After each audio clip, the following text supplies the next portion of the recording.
Hello students, I am Amit, Junior Amit sir from AS Tutorial. कल अपन ने lecture start किया था that is subject that is accountancy. हमने कुछ terms पढ़े थे कल, क्लियर हो गया. तो आज हम एक वो टर्म्स रिपीट करेंगे और फिर आगे के टर्म्स हम स्टार्ट करेंगे. तो हमने स्टार्ट किया था, सबसे पहला जो टर्म सीखा था हमने दैट इज ट्रांजैक्शन. अब ट्रांजैक्शन का मतलब लिखाया था मैंने. क्या था ट्रांजैक्शन का मतलब?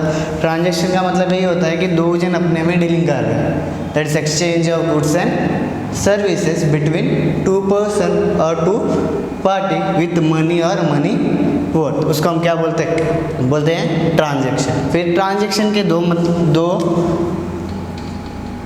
डिफरेंस है. ट्रांजैक्शन के दो टाइप्स है that is monetary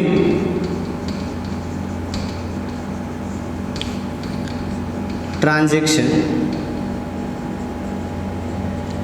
and non monetary transaction.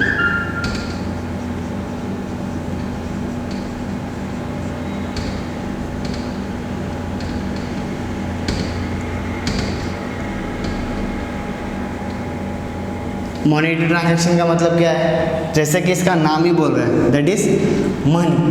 ऐसा ट्रांजैक्शन जिसके अंदर पैसा इन्वॉल्व है, भले ही तुरंत पे हो या कुछ दिन बाद पे करे, या तुरंत रिसीव हो या कुछ दिन बाद रिसीव हो, बट उसके अंदर है क्या? मनी इन्वॉल्व है. कोई भी ऐसा ट्रांजैक्शन या कोई भी ऐसा एक्सचेंज जिसके अंदर मनी इन्वॉल्व है उसको हम क्या बोलेंगे? Monetary transaction. क्लियर हुआ? मॉनेटरी ट्रांजैक्शन का मतलब क्या होता है? कोई भी ऐसा ट्रांजैक्शन जिसके अंदर मनी इन्वॉल्व होना चाहिए, भले ही वो तुरंत पे हो या कुछ दिन बाद पे करे, या तुरंत रिसीव हो या कुछ दिन बाद रिसीव हो, पर हम रिटर्न में क्या देंगे? हमेशा पैसा है. क्लियर? तो उसको हम क्या बोलते हैं? Monetary transaction. तो नॉन मॉनेटरी ट्रांजैक्शन का मतलब क्या होगा? ऐसे ट्रांजैक्शन जिसके अंदर पैसा इन्वॉल्व नहीं हो, इसका अपोजिट. ऐसे ट्रांजैक्शन जिसके अंदर पैसा इन्वॉल्व नहीं है. तो एक्सचेंज कैसे करेंगे? तो याद करो, आपको 9th या 10th में सिखाया होगा बार्टर सिस्टम हिस्ट्री में. तो बार्टर सिस्टम का मतलब क्या था? हम गुड्स तो एक्सचेंज कर रहे हैं पर पैसा नहीं दे रहे. जब करेंसी नहीं थी तो लोग कैसे एक्सचेंज करते थे? कोई भी गुड्स लेते थे और उसके अगेंस्ट में गुड्स देते थे. फॉर एग्जांपल मैंने आपको कल बताया था कि किसी के खेत में गेहूं हुआ है, किसी के खेत में गेहूं हुआ है और किसी के खेत में चावल हुआ है. अभी एक दूसरे को खाली गेहूं खा के तो जिएगा नहीं, आदमी को दूसरे नीड्स भी होते हैं. तो उसने क्या किया? चावल वाले के पास गया, उसने चावल ले लिया और उसको गेहूं दे दिया. क्लियर हो गया? तो ऐसा एक्सचेंज होता है, उसको हम क्या बोलते हैं? Barter system. तो उसको हम क्या बोलेंगे? Non monetary transaction. और एक चीज़ याद रखना, जब हम मॉनेटरी ट्रांजैक्शन और नॉन मॉनेटरी ट्रांजैक्शन के बारे में बात कर रहे हैं तो only monetary transaction are recorded in the books of account. हम खाली मॉनेटरी ट्रांजैक्शन बुक्स में लिखते हैं, नॉन मॉनेटरी ट्रांजैक्शन हम रिकॉर्ड नहीं करते. क्लियर? मतलब जो पैसे से डीलिंग होगी वही ट्रांजैक्शन को हम अपने बुक्स में लिखेंगे. या ऐसी डीलिंग जिसके अंदर पैसा इन्वॉल्व नहीं है उस ट्रांजैक्शन को हम अपने बुक्स ऑफ अकाउंट में नहीं लिखेंगे. फिर हमने पढ़ा था मॉनेटरी के भी दो टाइप है that is cash transaction.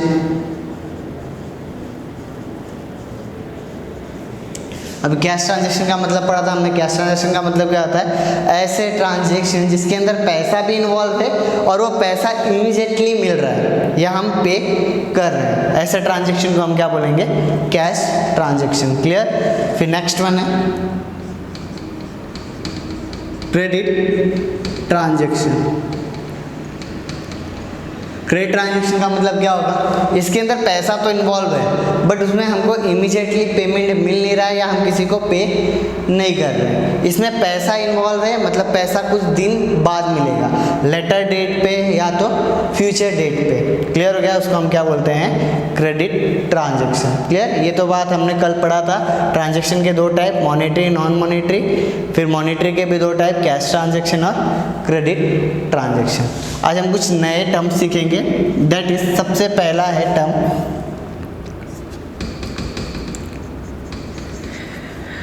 Capital. जब मैंने आपको बोला अकाउंट स्टार्ट करेंगे तो हमने बोला था अकाउंट्स में हम मोस्ट ऑफली किसके बारे में पढ़ते हैं, बिजनेस के बारे में। जो भी चीज़ हम पढ़ेंगे वो किसके बारे में पढ़ेंगे, बिजनेस के बारे में पढ़ेंगे। चलो, अगर बिजनेस के बारे में बात करें तो बिजनेस कैसा होता है कि हम कोई चीज़ खरीदते हैं, उसको मैन्युफैक्चर करते हैं और उसके बाद उसको बेच देते हैं। आज मैंने समझ लो सोचा कि मुझे आज कोई बिज़नेस स्टार्ट करना है, मुझे कोई बिज़नेस स्टार्ट करना है, तो क्या मैं सोचूंगा तो बिज़नेस स्टार्ट हो जाएगा? नहीं, मुझे कुछ ना कुछ पैसा उसके अंदर इन्वेस्ट करना पड़ेगा ना। अगर मैं कुछ पैसा इन्वेस्ट करूंगा तो ही तो जाके मेरी बिज़नेस स्टार्ट होगी।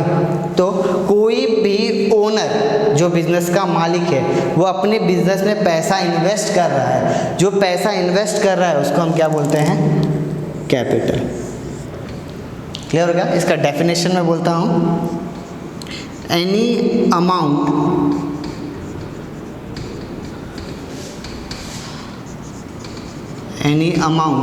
और एसेट। ये एसेट क्या होता है मैं आपको अभी आगे चल के बताऊंगा। एनी अमाउंट और asset invested by owner in its business. कोई भी पैसा, अमाउंट या कोई भी asset invested by owner in its business is known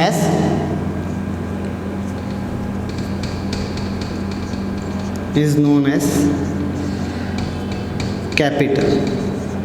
उसको हम क्या बोलते हैं, कैपिटल। क्लियर हुआ? कैपिटल का मतलब क्या होता है? सिंपल सा मतलब होता है कि मैं अगर बिजनेस स्टार्ट कर रहा हूँ तो ऑफकोर्स मुझे कुछ ना कुछ पैसे की ज़रूरत पड़ेगी, क्योंकि स्टार्टिंग में पैसा इन्वेस्ट करना पड़ेगा तो ही तो हम कोई चीज़ खरीद सकते हैं। तो सबसे पहले जो पैसा इन्वेस्ट करता है कौन, ओनर। ओनर मतलब मालिक। हाँ, वर्ड याद रखना, ये वर्ड आना बहुत ज़्यादा ज़रूरी है।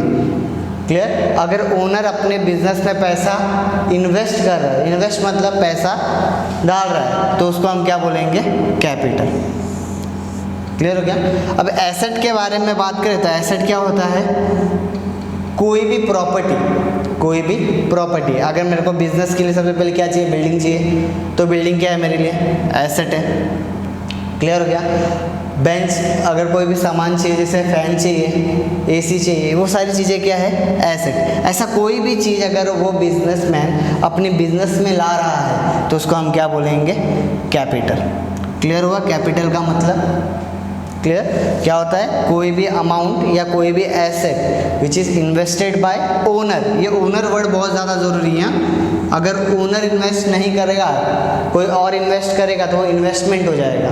क्लियर? वो अलग चीज़ हो जाएगी। तो अगर ओनर इन्वेस्ट करता है तो ही वो कैपिटल होता है। क्लियर? तो ये वर्ड आना बहुत ज़्यादा ज़रूरी है हमारे इस सेंटेंस में। तो मीनिंग क्या होगा कैपिटल का, एनी अमाउंट और asset invested by owner in its business is known as capital. Clear? Next है ड्राइंग। कभी कभी क्या होता है, जिसका बिजनेस रहता है ना, वो अपने बिजनेस में से कुछ ना कुछ निकालते रहता है अपने पर्सनल यूज़ के लिए। फॉर एग्जांपल कि मेरा कोई बिजनेस था पेन का, अचानक मेरी फैमिली में कुछ पैसे की ज़रूरत पड़ी, तो मैंने क्या किया, अपने बिजनेस से पैसे निकाले और अपने फैमिली यूज़ के लिए खर्चे कर दिए। ऐसे खर्चे जो मैं अपने पर्सनल यूज़ के लिए कर रहा हूँ और पैसा लेके जा रहा हूँ मैं अपने बिजनेस से, तो उसको मैं क्या बोलूँगा, ड्राइंग। क्लियर हुआ? क्या होगा, पर्सनल यूज़ के लिए। अगर कोई भी पैसा अपनी बिजनेस में से, मेरा बिजनेस है कहीं, उसमें से अगर मैं पैसा लेके जा रहा हूँ एज एन ओनर, मैं अगर अपना पैसा लेके जा रहा हूँ for personal use, personal use मतलब खुद के यूज़ के लिए या फैमिली के यूज़ के लिए, तो उसको मैं क्या बोलूँगा, ड्राइंग। डेफिनेशन है इसका, एनी अमाउंट और asset withdrawn for personal use is known as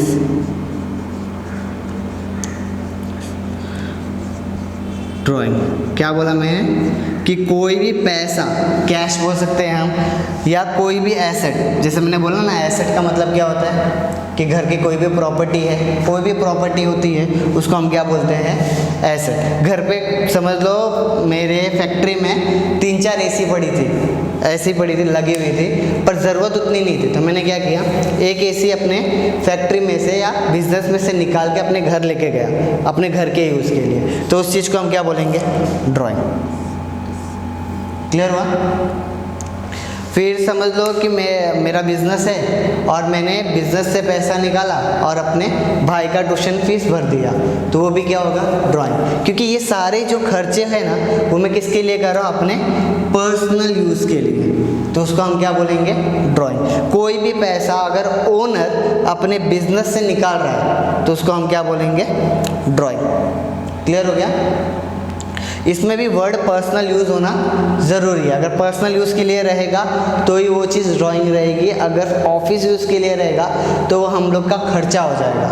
अगर हम लोग समझ लो कोई पैसा ऑफिस से निकाल रहा है और ऑफिस पे ही खर्चा कर रहे हैं, फॉर एग्जांपल कि मैंने ऑफिस से 10,000 रुपये निकाला कि ऑफिस के लिए कोई फर्नीचर खरीदनी है, बराबर, 10,000 रुपये निकाल के मैंने ऑफिस के लिए ही फर्नीचर खरीद लिया, तो उसको हम ड्राइंग नहीं बोलेंगे। अगर खुद के लिए खर्चा किया तो ही हम ड्राइंग बोलेंगे, नहीं तो हम उसको अदर एक्सपेंसेस बोलेंगे। क्लियर हुआ? पहला क्या था, हमने कैपिटल पढ़ा।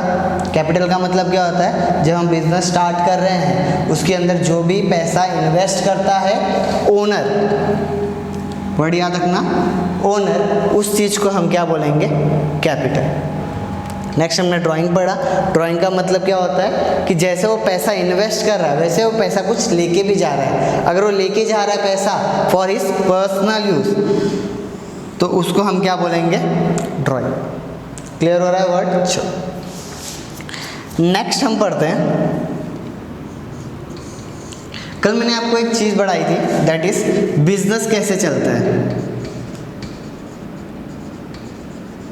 बिजनेस कैसे चलता है, अभी मैंने आपको बोला कि हम क्या करते हैं, रॉ मटेरियल लेते हैं।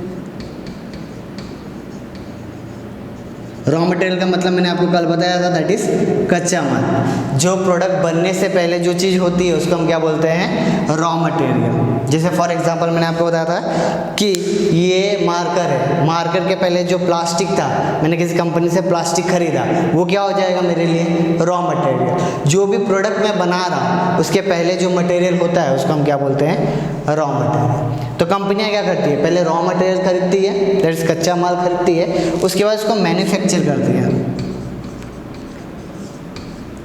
बराबर। मैन्युफैक्चर मतलब उसको बनाती है, फिर बनाने के बाद उसको क्या करती है, सेल कर देती है। क्लियर हो गया? नॉर्मली हमारे दिमाग में ऐसा चलता है कि बिजनेस ऐसे चलता है, बहुत सारे और भी काम होते हैं बट हमको ऐसा लगता है कि हाँ ऐसा ही बिजनेस चलता है। क्लियर? अब सबसे पहली चीज़ मैंने क्या किया, रॉ मटेरियल खरीदा। क्या किया मैंने, रॉ मटेरियल खरीदा है।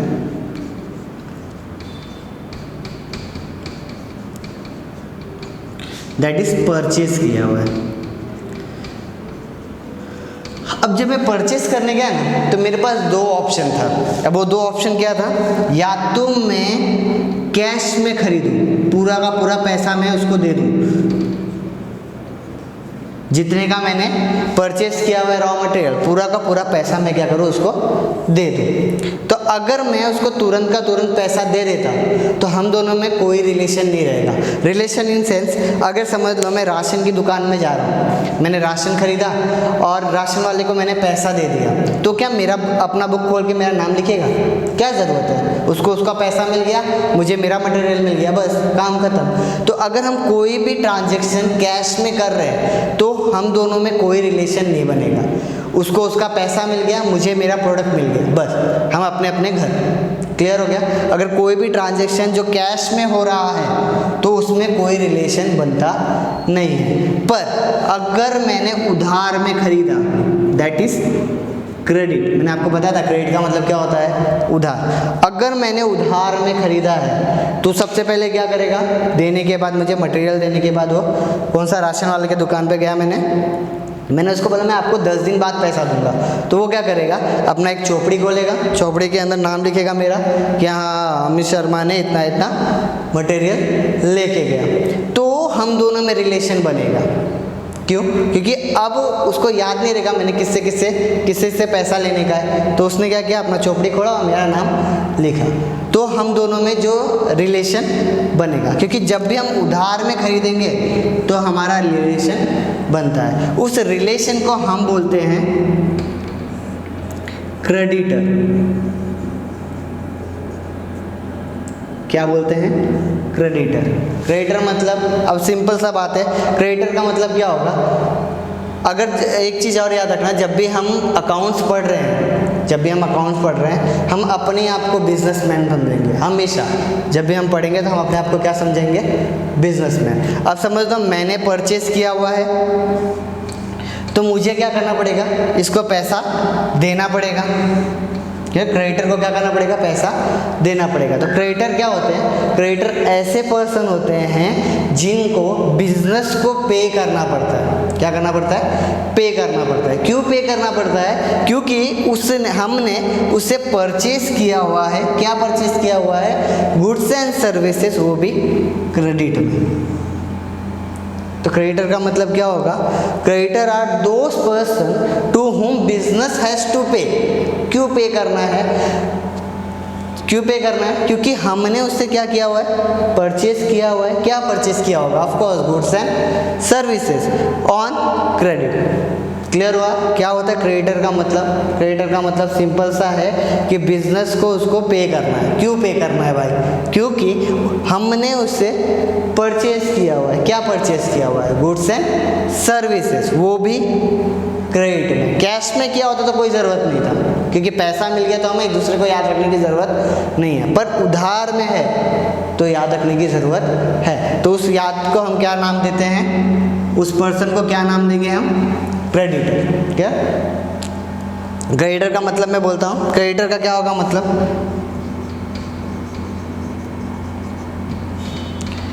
Creditor are the person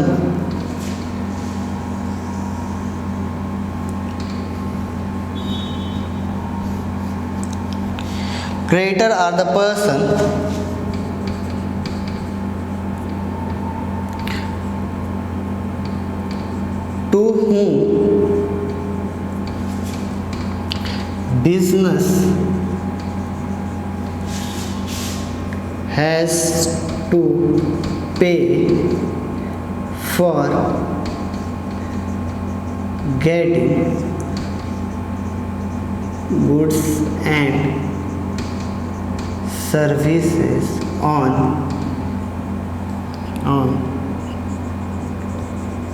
credit. Clear हो गया? सिंपल सा मतलब है। अगर हम हिंदी में बोले तो क्रेडिटर का मतलब क्या होता है?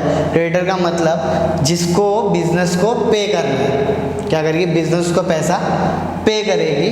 क्यों पे करेगी? क्योंकि हमने उससे गुड्स, हम मतलब कौन? बिजनेस। हम मतलब कौन?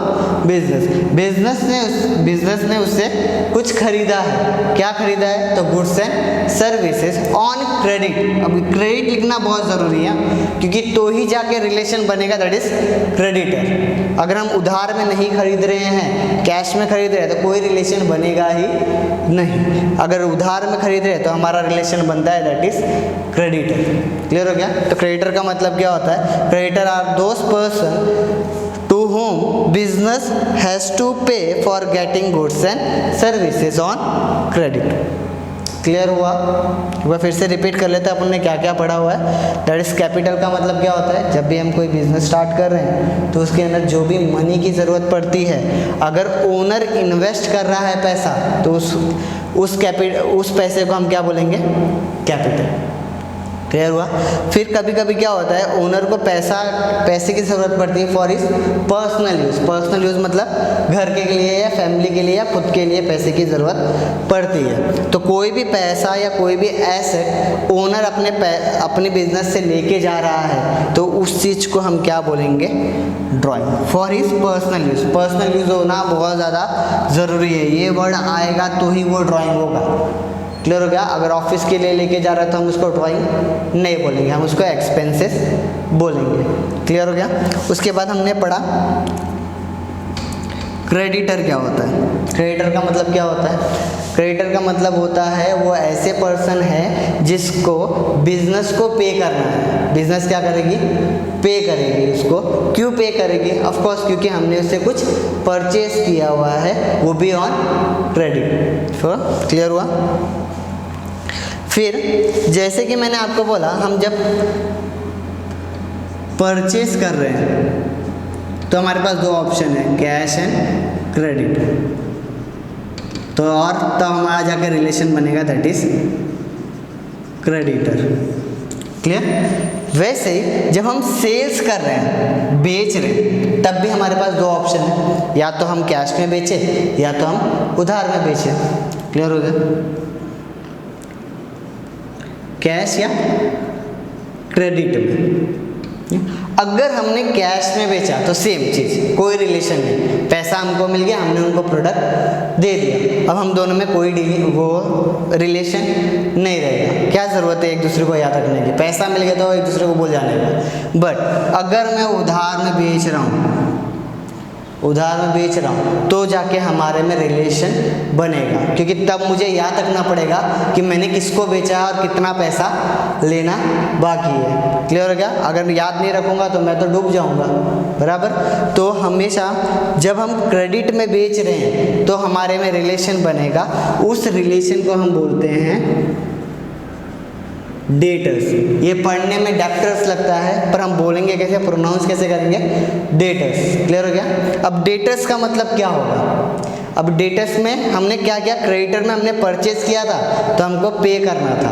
इस बार हम क्या कर रहे हैं? बेच रहे हैं, मतलब हमको पैसा लेना है। मतलब डेटर ऐसे पर्सन है जिससे बिजनेस को पैसा लेना है, पर क्यों लेना है? For sales of goods and services on credit, क्योंकि हमने उनको बेचा हुआ है, वो भी उधार में, तो उनसे पैसा लेना बाकी है। तो हम बोले थे डेटर का मतलब क्या होता होगा? डेटर का मतलब क्या होता है? ये ऐसे पर्सन है जिससे हमको पैसा लेना है, हम मतलब बिजनेस। याद रखना, जब भी हम अकाउंट्स कर रहे हैं अपने आप को बिजनेसमैन समझना है। क्लियर। तो हमने किसी को बेचा हुआ है, हमको पैसा लेना बाकी है। क्लियर हो गया। उसको हम क्या बोलते हैं?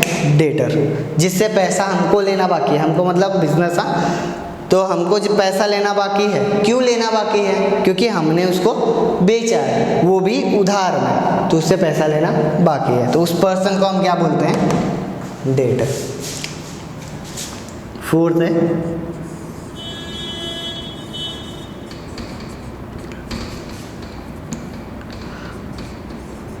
Debtor are the person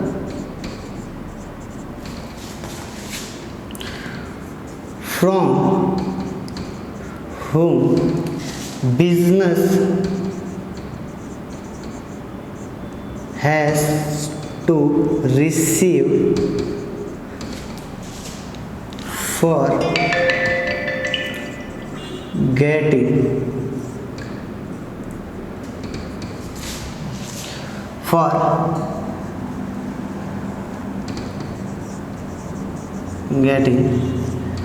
goods and services on credit। Clear क्या? डेटर क्या होते हैं? Debtor are those person from whom business has to receive for getting goods and services on credit। हमने अभी उधार में उसको बेचा हुआ है, फॉर सेलिंग आएगा।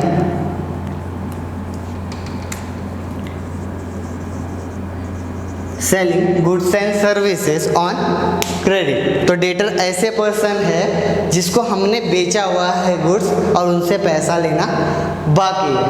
क्यों लेना बाकी है? क्योंकि हमने उनको बेचा हुआ है, वो भी उधार। क्लियर हो गया क्या होता है डेटर का मतलब? ये बहुत इंपॉर्टेंट टर्म्स है आपके अकाउंटिंग के लिए, तो ये सारे टर्म्स आपको आना बहुत ज़रूरी है। फिर से एक बार रिपीट कर लेते हैं अपन। कैपिटल का मतलब क्या था? कैपिटल का मतलब जब भी हम बिजनेस स्टार्ट कर रहे हैं उसमें पैसे की ज़रूरत पड़ेगी। अगर ओनर मतलब मालिक ने कुछ पैसा इन्वेस्ट किया है या कोई एसेट लेके गया है बिजनेस के लिए, तो उस चीज़ को हम क्या बोलेंगे? कैपिटल। क्लियर? नेक्स्ट वन है ड्राइंग। ड्राइंग का मतलब कि कोई भी पैसा या कोई भी एसेट ओनर अपने पर्सनल यूज़ के लिए लेके जा रहा है, ओनर अपने पर्सनल यूज़ के लिए लेके जा रहा है तो उस चीज़ को हम क्या बोलेंगे? ड्राइंग। नेक्स्ट वन है क्रेडिटर। क्रेडिटर का मतलब मैंने आपको जैसे बोला, जब हम रॉ मटेरियल परचेज कर रहे हैं तो हमारे पास दो ऑप्शन, या तो हम उनको तुरंत पैसा दे दें या तो कुछ दिन बाद दें। तुरंत पैसा दे दिया ना तो हम लोग में कोई रिलेशन नहीं बचेगा, क्यों? पैसा उसको मिल गया, गुड्स मेरे को मिल गया, तो कोई रिलेशन बना नहीं। पर अगर उधार में बेच रहा हूँ, उधार में खरीद रहा हूँ, तो हमारा में रिलेशन बनेगा। उस रिलेशन को हम बोलते हैं क्रेडिटर। क्या बोलते हैं? क्रेडिटर। सिंपल सा मतलब है उसका कि creditor are those person to whom business has to pay. क्यों पे करना है भाई? क्योंकि बिजनेस ने उससे परचेज किया है, वो भी उधार। क्लियर? नेक्स्ट वन है डेटर। डेटर का मतलब क्या होता है? डेटर जैसे हमने परचेज किया है वैसे हम बेचेंगे भी, दो ऑप्शन के साथ, that is cash and credit. अगर कैश में बेचा तो हमारे में कोई रिलेशन नहीं, बट हमने क्रेडिट में बेचा है मतलब उधार में बेचा है तो हमारे में रिलेशन बनेगा। उस रिलेशन को हम क्या बोलते हैं? डेटर। डेप्टर नहीं है, डेटर। ठीक है? हम प्रोनाउंस करेंगे उसको, पढ़ने में डेप्टर लगता है पर हम प्रोनाउंस कैसे करेंगे उसको? डेटर्स। तो डेटर्स का मतलब क्या होता है? Debtors are those person from whom business has to receive. क्यों रिसीव करना है? क्योंकि हमने उनको सेल किया है, वो भी क्रेडिटेबल। क्लियर? हाँ, तो ये सारी चीज़ें, ये सारे टर्म्स आप पढ़ना। आज के लिए इतना ही, फिर आगे नेक्स्ट लेक्चर में हम आगे के टर्म्स पढ़ेंगे। और कमेंट करो कि कैसा लेक्चर था, क्या समझ में आया या कुछ समझ में नहीं आया, तो कमेंट करो। फिर आज के लिए बस इतना ही।